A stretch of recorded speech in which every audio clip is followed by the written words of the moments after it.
Phone. वक्त होता है सन 1978 का। हमें एक शहर को दिखाया जाता है जिसका नाम डेनवर है और इसी शहर में एक लड़का साइकिल से जा रहा होता है। तभी उसके सामने काले रंग की एक वैन रुकती है जो उस बच्चे को अपने साथ ले जाती है। दरअसल इस शहर में मास्क वाला एक सीरियल किलर है जो बच्चों को अगवा करके अपने साथ ले जाता है और इसे कहा जाता है चाइल्ड अबडक्टर। इसी शहर के घर में फिनी और उसकी बहन ग्विन को दिखाया जाता है जो अपने पिता के साथ रहते हैं। उसके पिता का बिहेवियर उनके साथ बिल्कुल भी अच्छा नहीं होता क्योंकि वो बहुत ज्यादा अल्कोहल पीते हैं। फिनी और ग्विन की मॉम अब इस दुनिया में नहीं है। साथ ही फिनी जब स्कूल जाता है तो वहाँ पर उसे कुछ बच्चे हमेशा परेशान करते हैं। फिनी उनका मुकाबला नहीं कर पाता, पर तभी वहाँ पर उसी की क्लास का एक लड़का आता है जिसका नाम रॉबिन है। वो उन लड़कों से कहता है कि आज के बाद तुम इसे कभी परेशान नहीं करोगे। रॉबिन से सब डरते हैं, इसीलिए वो लड़के वहाँ से चले जाते हैं। रॉबिन फिनी से कहता है कि मेरी मैथमेटिक्स बिल्कुल भी अच्छी नहीं है, क्या तुम मुझे स्कूल के बाद मैथमेटिक्स पढ़ा सकते हो? फिनी कहता है कि हाँ, मैं ऐसा जरूर करूंगा। और अब ये दोनों के दोनों बहुत अच्छे दोस्त बन जाते हैं। वहीं स्कूल में अब दो डिटेक्टिव्स आते हैं। इस कहानी की शुरुआत में ग्रैबर ने जिस बच्चे को किडनैप किया था वो इसी स्कूल में पढ़ता है और वो दोनों के दोनों डिटेक्टिव्स फिनी की बहन क्विन को अपने पास बुलाते हैं और उससे पूछते हैं कि तुम्हें कैसे पता चला कि ग्रैबर जो कि किडनैपर है उसके पास ब्लैक कलर के बलून्स थे। दरअसल जिस बच्चे को ग्रैबर ने किडनैप किया है उसकी बहन ग्विन की क्लास में पढ़ती है और ग्विन ने उसे बताया था कि किडनैपर के पास ब्लैक कलर के बलून्स थे। डिटेक्टिव्स कहते हैं कि जहाँ से उस लड़के को किडनैप किया गया था वहाँ पर हमें ब्लैक कलर के बलून्स मिले थे। तुम्हें ये बात कैसे पता चली? क्या उस वक्त तुम वहाँ पर थी? ग्विन कहती है कि नहीं, मैं वहाँ पर नहीं थी, मैंने सपना देखा था। और यहाँ पर हमें पता चलता है कि ग्विन जो भी सपना देखती है वो सच हो जाता है। अब अगली सुबह ग्विन के पिता ग्विन को बहुत डांट रहे होते हैं क्योंकि उनके ऑफिस में भी पुलिस आ गई थी और उनसे पूछताछ कर रही थी और इसकी वजह ग्विन थी क्योंकि ग्विन ने उन्हें बताया था कि ग्रैबर के पास ब्लैक कलर के बलून्स थे जो कि सच था। ग्विन के पिता उसे डांट रहे होते हैं। ग्विन कहती कि मुझे सपना आया था, मैंने सपने में देखा था कि उस किडनैपर के पास ब्लैक कलर के बलून्स हैं। उसके पिता कहते तो तुम्हें भी तुम्हारी मॉम की तरह सपने आते हैं, सपने कभी सच नहीं होते, तुम्हें उनके बारे में किसी को बताने की जरूरत नहीं है। ग्विन और फिनी अपने पिता के बिहेवियर से बहुत ज्यादा परेशान होते हैं। वहीं हमें फिनी के नए दोस्त रॉबिन को दिखाया जाता है। जब वो जा रहा होता है तो उसके सामने हमें वही काले रंग की गाड़ी को दिखाया जाता है जिसके अंदर ग्रैबर आता है और बच्चों को उठाकर ले जाता है और अब वो रॉबिन को भी किडनैप कर लेता है। इसके बाद फिनी को स्कूल में बचाने वाला कोई भी नहीं होता, इसीलिए बच्चे एक बार फिर से उसे परेशान करना शुरू कर देते हैं और जब वो फिनी को परेशान कर रहे होते हैं तभी वहाँ पर ग्विन आ जाती है। ग्विन उन बच्चों का सामना करती है और अपने भाई को बचा लेती है। स्कूल खत्म होने के बाद ग्विन अपने भाई फिनी से कहती है कि तुम घर जाओ, मैं अपने दोस्त के घर जा रही हूँ, आज रात को मैं वहीं रुकूंगी। फिनी अकेला ही घर की तरफ निकल पड़ता है। तभी वो अपने सामने देखता है कि काले रंग की एक गाड़ी है जहाँ पर एक आदमी है और ये और कोई नहीं बल्कि ग्रैबर है जो बच्चों को किडनैप करता है। वो नीचे से अपना कुछ सामान उठा रहा होता है। वो फिनी से मदद मांगता है और जब फिनी उसका सामान उठाकर उसकी गाड़ी के पीछे डालने वाला होता है कि ग्रैबर गाड़ी के अंदर से बहुत सारे बलून्स निकालकर फिनी को गाड़ी के अंदर बंद कर देता है। फिनी बेहोश हो जाता है और जब उसे होश आता है तो वो एक अंधेरे कमरे में होता है। ये कमरा पूरी तरह से साउंड प्रूफ है जिसका मतलब ये है कि यहाँ पर चीखने चिल्लाने का कोई भी फायदा नहीं है, यहाँ से कोई आवाज बाहर नहीं जाती।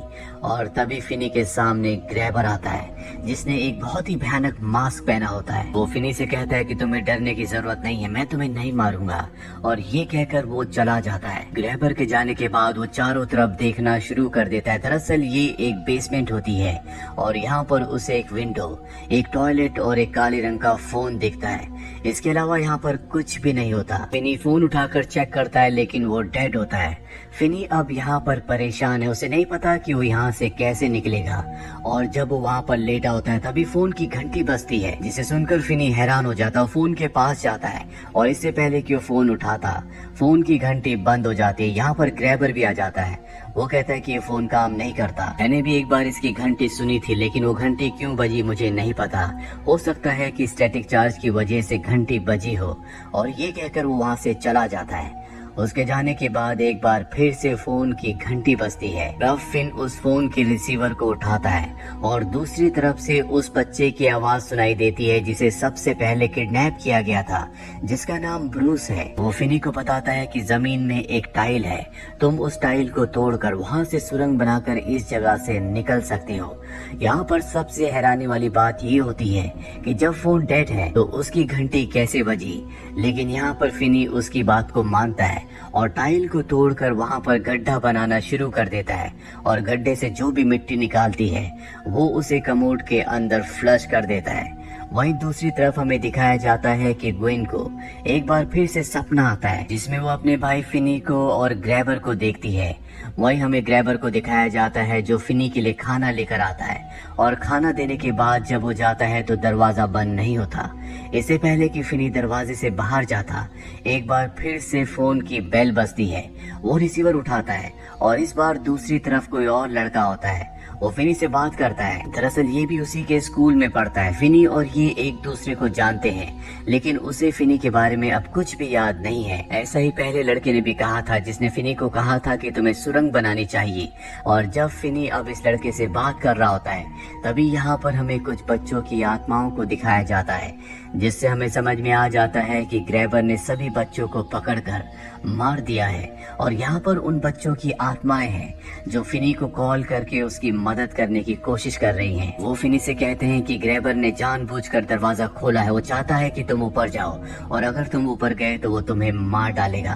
तुम किसी भी कीमत पर ऊपर मत जाना। मैंने यहाँ पर एक वायर को छुपाया था, तुम उस वायर की मदद से खिड़की से यहाँ से निकल सकते हो। फिनी उस वायर को, उस केबल को ढूंढ लेता है और उससे खिड़की के ऊपर चढ़ने की कोशिश करता है, पर वो ऐसा नहीं कर पाता। वही हमें फिनी की बहन ग्विन को दिखाया जाता है जो अपने पिता को अपने सपनों के बारे में बताती है। उसके पिता कहते हैं कि तुम्हारी मॉम को भी इसी तरह के सपने आया करते थे जिससे वो बहुत ज्यादा परेशान थी और मैं नहीं चाहता कि तुम्हें भी उसी तरह की परेशानी हो। ग्विन बताती है कि मैंने सपने में उस मास्क मैन को यानी कि ग्रैबर को और अपने भाई को देखा था।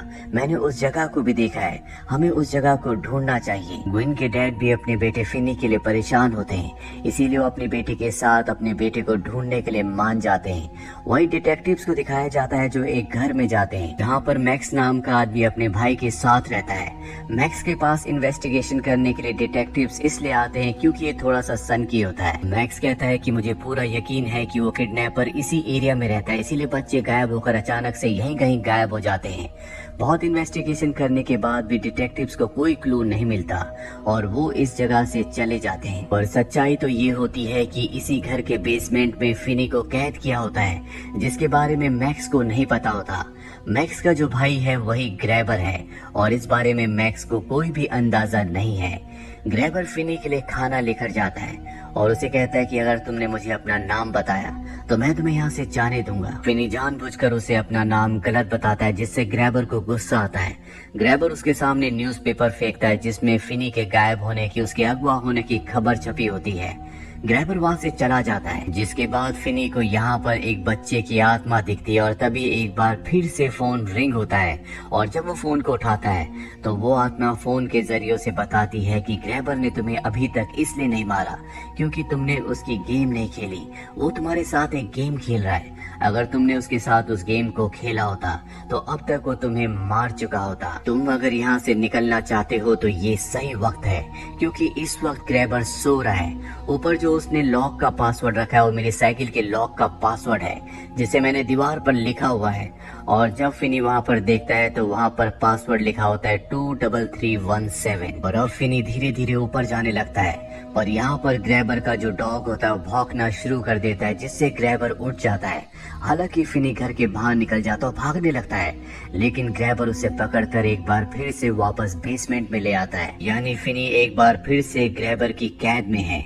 अब यहाँ पर फोन बजता है और अब जब वो फोन उठाता है तो यहाँ पर एक दूसरा लड़का उससे बात करता है जो कभी उसे परेशान किया करता था और तभी हमें दिखाया जाता है कि जहाँ पर फिनी बैठा होता है उसी के ऑपोजिट तरफ उस लड़के की आत्मा बैठी होती है जो फिनी को फोन के जरिए बताता है कि अगर तुम एक दिन में यहाँ से नहीं निकले तो वो तुम्हें मार देगा और अब तुम्हारे पास यहाँ से निकलने का एक ही रास्ता है, तुम्हें दीवार को तोड़कर दूसरी तरफ जाना होगा जहाँ पर एक बहुत बड़ा फ्रीजर है।